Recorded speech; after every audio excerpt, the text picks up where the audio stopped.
열왕기상 11장 14에서 43절 말씀입니다. 여호와께서 에돔 사람 하닷을 일으켜 솔로몬의 대적이 되게 하시니 그는 왕의 자손으로서 에돔에 거하였더라. 전에 다윗이 에돔에 있을 때에 군대 지휘관 요압이 가서 죽임을 당한 자들을 장사하고 에돔의 남자를 다 쳐서 죽였는데 요압은 에돔의 남자를 다 없애기까지 이스라엘 무리와 함께 6달 동안 그곳에 머물렀더라. 그때의 하닷은 작은 아이라. 그의 아버지 신하 중 에돔 사람 몇몇과 함께 도망하여 애굽으로 가려하여 미디안을 떠나 바란에 이르고 거기서 사람을 데리고 애굽으로 가서 애굽 왕 바로에게 나아가매 바로가 그에게 집과 먹을 양식을 주며 또 토지를 주었더라. 하닷이 바로의 눈앞에 크게 은총을 얻었으므로 바로가 자기의 처제 곧 왕비 다브네스의 아우를 그의 아내로 삼음에 다브네스의 아우가 그로 말미암아 아들 그누밧을 낳았더니 다브네스가 그 아이를 바로의 궁중에서 젖을 떼게 하매 그누밧이 바로의 궁에서 바로의 아들 가운데 있었더라. 하닷이 애굽에 있어서 다윗이 그의 조상들과 함께 잔 것과 군대 지휘관 요압이 죽은 것을 듣고 바로에게 아뢰되 나를 보내어 내 고국으로 가게 하옵소서. 바로가 그에게 이르되 내가 나와 함께 있어 무슨 부족함이 있기에 내 고국으로 가기를 구하느냐? 대답하되 없나이다. 그러나 아무쪼록 나를 보내옵소서 하였더라. 사랑하는 형제 여러분, 10월 14일 금요일 새벽 묵상에 오신 것을 환영합니다. 다윗 언약대로 하나님께서는 다윗의 아들 솔로몬이 왕위를 잇게 하시고 지혜와 평강과 부귀영화를 허락하셔서 성전 건축을 하게 하셨습니다. 솔로몬은 성전 건축을 할 때까지는 하나님을 올바르게 섬기는 신앙을 가졌으나 많은 이방 여인들을 아내로 삼으면서 우상 숭배를 하고 말았기에 하나님께서 나타나셔서 나라를 빼앗아 신하에게 주되 다만 다윗과 예루살렘을 위하여 한 지파만 솔로몬의 아들에게는 한 지파를 남겨주겠다고 하셨습니다. 이제 14절부터는 말씀하신 대로 어떻게 실현되는지를 보여주는데요. 먼저 14절에 하닷은 에돔의 통치자의 직명입니다. 애굽 왕을 바로, 블레셋 왕을 아비멜렉이라 하듯이 에돔에서는 하닷이라고 하는데요. 하닷이 전에 다윗이 에돔에 있을 때라는 것은 다윗이 에돔을 칠 때 소금 골짜기에 있었던 에돔과의 전투를 의미합니다. 그 전투가 있어서 그때 다윗이 에돔의 수비대를 두어서 거기에 요압이 거기에 주둔해 있었거든요. 요압이 가서 죽임을 당한 자들을 장사하고 에돔의 남자를 다 쳐서 죽였다라고 하는 것은 요압이 에돔에 의해 죽임당한 이스라엘 사람들을 장사한 후에 보복으로 에돔을 더 강력하게 쳤다는 것이고요. 다 쳐서 죽였다는 것은 에돔 군인들에게는 그랬다는 말입니다. 전란을 피해서 에돔의 왕손이 무리를 이끌고 애굽에 이제 가니까 애굽 왕은 대외적으로 원만히 지내려 해서 아마도 그래서 하닷을 선대했을 것입니다. 하닷은 애굽에서 왕족의 대우를 받아서 바로의 처제와 혼인하고 그 하닷의 아들도 왕족으로 자랄 수가 있었습니다.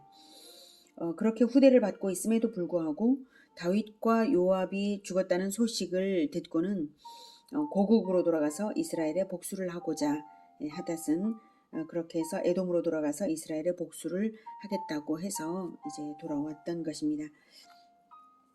이 일이 다윗이 죽은 지 오래지 않은 후의 일이므로 솔로몬 통치 초기부터 에돔의 하닷은 솔로몬을 대적했음을 알 수가 있습니다.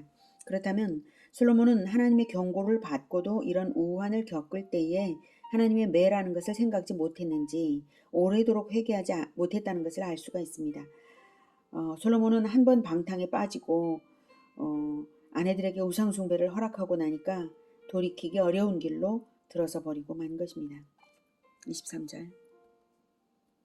하나님이 또 엘리야다의 아들 르손을 일으켜 솔로몬의 대적자가 되게 하시니 그는 그의 주인 소바 왕 하다데셀에게서 도망한 자라. 다윗이 소바 사람을 죽일 때에 르손이 사람들을 자기에게 모으고 그 무리의 괴수가 되어 다메섹으로 가서 살다가 거기서 왕이 되었더라. 솔로몬의 일평생에 하닷이 끼친 환란 후에 르손이 수리아 왕이 되어 이스라엘을 대적하고 미워하였더라. 소바 왕이 다윗과의 전쟁에서 패배하고 있을 때에 다메섹을 점령하고 왕위를 찬탈한 자가 바로 르손입니다. 소바는 아람 민족 중에 한 나라인데요. 아람은 아람 소바, 아람 나하라임, 벤르홉, 다메섹 등의 소왕국으로 구성된 민족입니다. 아람을 수리아라고도 합니다. 에돔의 하닷과 아람의 르손을 하나님께서 솔로몬의 회개를 위해 준비해 두셨던 것인데요. 안타까운 것은 하나님의 작업이 진작부터 이러함에도 불구하고 솔로몬은 진작에 회개하지를 못했으니 그의 지혜가 무색한 것이죠. 솔로몬이 얼마나 어두웠으면 회개를 못했겠습니까? 어두운 거예요, 솔로몬은. 우리가 잘 될 때 겸손해야 한다는 것을 다시 생각하게 하는 부분입니다. 겸손한 것이 영안이 밝은 것입니다. 고린도전서 10장 12에서 14절은 그런즉 선줄로 생각하는 자는 넘어질까 조심하라. 사람이 감당할 시험 밖에는 너희가 당한 것이 없나니 오직 하나님은 미쁘사 너희가 감당하지 못할 시험 당함을 허락하지 아니하시고 시험 당할 즈음에 또한 피할 길을 내사 너희로 능히 감당하게 하시느니라. 그런즉 내 사랑하는 자들아 우상 숭배하는 일을 피하라. 이렇게 명하고 있습니다. 선줄로 생각하는 자는 넘어지지 말라. 우상 숭배하여서 넘어지는 일이 있어서는 안 된다.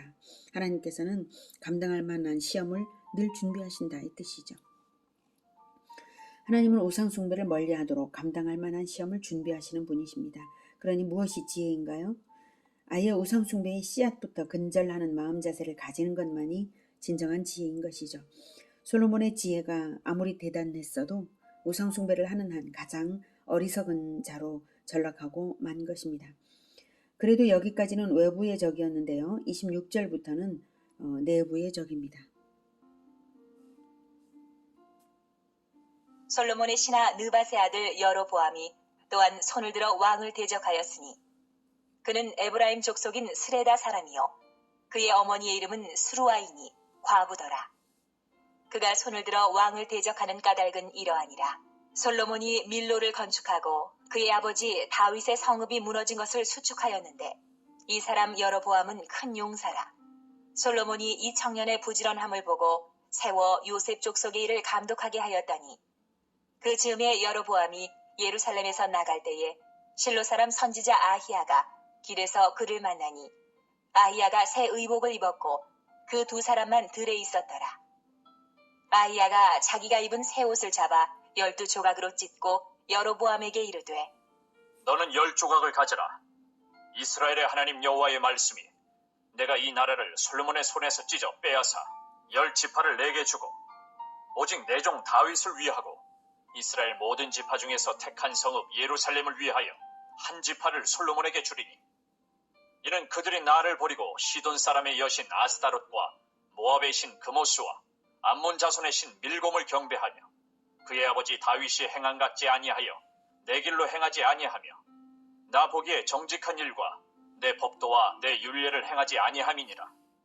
그러나 내가 택한 내 종 다윗이 내 명령과 내 법도를 지켰으므로 내가 그를 위하여 솔로몬의 생전에는 온 나라를 그의 손에서 빼앗지 아니하고 주관하게 하려니와 내가 그의 아들의 손에서 나라를 빼앗아 그 10지파를 내게 줄 것이요 그의 아들에게는 내가 한 지파를 주어서 내가 거기에 내 이름을 두고자 하여 택한 성읍 예루살렘에서 내 종 다윗이 항상 내 앞에 등불을 가지고 있게 하리라.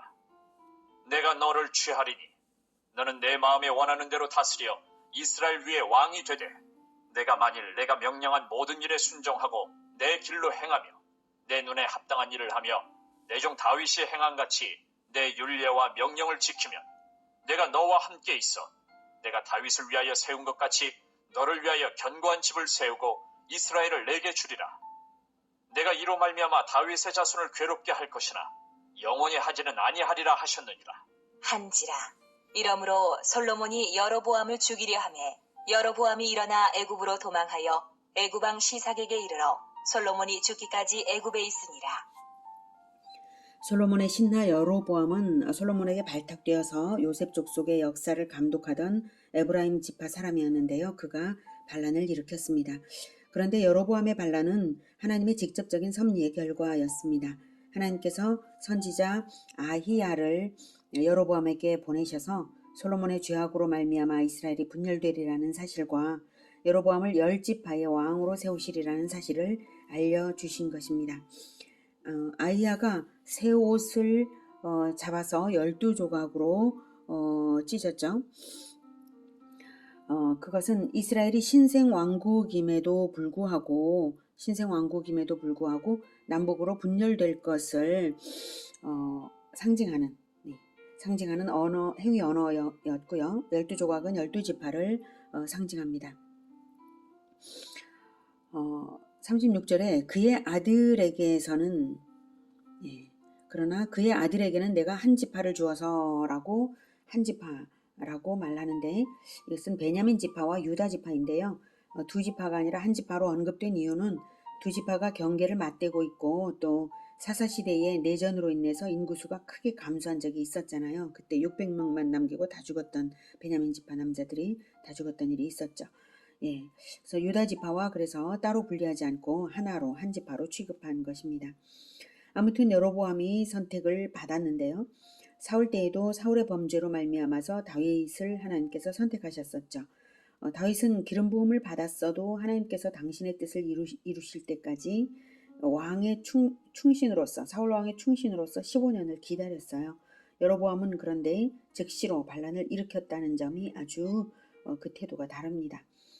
비록 하나님이 여로보암을 10지파의 왕으로 선택하셨다 할지라도 때와 방법에 대해서 하나님께 여쭈면서 순종해야 하는데 여로보암은 그것이 처음부터 없었습니다. 분명히 솔로몬 때가 아니라 솔로몬 아들 때에서 나누리라고 하셨거든요. 35절에 보면 내가 그의 아들의 손에서 나라를 빼앗아 그 10지파를 내게 줄 것이요 라고 말씀을 하셨잖아요. 그런 말씀을 들었으면 여로보암이 기다렸어야죠. 근데 전혀 그런 것이 없었습니다. 하나님께서 38절에 내가 만일 내가 명령한 모든 일에 순종하고 내 길로 행하며 내 눈에 합당한 일을 하며 내 종 다윗이 행함같이 윤리와 명령을 지키면 내 윤리와 명령을 지키면 내가 너와 함께 있어 내가 다윗을 위하여 세운 것 같이 너를 위하여 견고한 집을 세우고 이스라엘을 내게 주리라 라고 여로보암에게도 은혜로우신 말씀을 하셨는데도 여로보암은 처음부터 하나님의 길로 행하지 않았고요. 다윗의 행위를 본받은 것이 없습니다. 그러기에 여로보암의 왕가가 오래가지 못한 것입니다. 그래서 여로보암의 1차 모반은 실패해서 애굽으로 피신해야만 했습니다. 여로보암은 그래서 그렇다 해도 아무튼 안타까운 것은 솔로몬이죠. 여로보암의 모반을 겪었으면 하나님께서 자기에게 나타나셔서 경고하신 말씀을 떠올려서 회개를 했어야죠. 회개하지 못하는 마음이 큰 화근입니다. 회개하기가 쉽지도 않은 것이 솔로몬의 회개는 종교 개혁을 일으켜야 하는 일이죠. 그러니 애초부터 올바른 마음으로 우상숭배를 근절했어야 합니다. 아무튼 솔로몬 당대에는 나라가 분열되지는 않았다 해도 솔로몬은 자신의 죄의 대가로 말년이 괴로웠고요. 아들 대에서 분단이 되고 말았습니다. 한편 하나님께서 유다 지파를 남겨두신 이유는 36절에 그의 아들에게는 내가 한 지파를 주어서 내가 거기에 내 이름을 두고자 하여 택한 성읍 예루살렘에서 내 종 다윗이 항상 내 앞에 등불을 가지고 있게 하리라 라고 하십니다. 예루살렘을 택하여 하나님의 이름을 두시고자 하셨고 또한 다윗이 하나님 앞에서 등불을 가지고 있게 하시려고 남겨두신 것입니다. 다윗 언약대로 왕가가 대를 잇게 하여서 궁극적으로 그리스도를 유다 지파 가운데서 태어나게 하시려고 그러신 것입니다. 어느 누구의 공로도 아니라 오직 하나님의 은혜로 남겨진 것이고 은혜로운 언약 때문입니다. 우리도 마찬가지입니다. 우리가 명맥을 유지해서 살게 된다면 그것은 오직 예수 그리스도의 피로 세우신 언약 때문이고 예수 그리스도의 공로 때문이지 그래서 은혜로서 남겨지는 것이지 우리가 교만할 근거는 아무것도 없는 것입니다. 41절 솔로몬의 남은 사적과 그의 행한 모든 일과 그의 지혜는 솔로몬의 실록에 기록되지 아니하였느냐. 솔로몬이 예루살렘에서 온 이스라엘을 다스린 날수가 40년이라. 솔로몬이 그의 조상들과 함께 자매 그의 아버지 다윗의 성읍에 장사되고 그의 아들 르호보암이 대신하여 왕이 되니라. 솔로몬은 60세에 죽어서 장수하지 못했습니다. 한편 솔로몬이 말년에라도 여호와께 돌아왔는지가 궁금한데요. 왜냐하면 성경에는 전도서가 솔로몬이 저작이고 잠언에도 많은 부분이 솔로몬의 저작이기 때문입니다. 솔로몬이 뒤늦게라도 하나님께 돌아왔다는 근거가 있어야 되겠죠. 그것이 있습니다. 역대하 11장 15에서 17절에 여로보암이 여러 산당과 순념소 우상과 자기가 만든 송아지 우상을 위하여 친히 제사장들을 세움이라. 네, 나중에 분열이 돼서 여로보암이 북이스라엘 다스릴 때 이렇게 했습니다. 여로보암은 그러자 16절 이스라엘 모든 지파 중에 마음을 굳게 하여 이스라엘의 하나님 여호와를 찾는 자들이 레위 사람들을 따라 예루살렘에 이르러 그들의 조상들의 하나님 여호와께 제사하고자 한지라. 그래서 북이스라엘에서 남유다로 피신을 온 사람들이 있었는데요. 그들이 박해를 받았다기보다는 여로보암이 이렇게 했기 때문에 레위 사람들도 이제 떠나왔어요. 북이스라엘 떠나서 남유다로 넘어왔고 그 레위 사람들을 따라서 그냥 일반 지파 사람들도 마음을 하나님께로 향해서 정해서 딱 함께 내려왔다는 것입니다.